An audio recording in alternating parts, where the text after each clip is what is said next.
ॐ नन्दितानि दिगन्तानि यस्यानन्दाम्बुबिन्दुना पूर्णानन्दं प्रभुं वन्दे स्वानन्दैकस्वरूपिणम्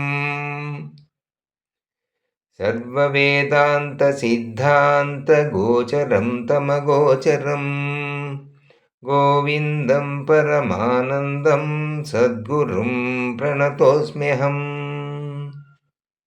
त्वमेव माता च पिता त्वमेव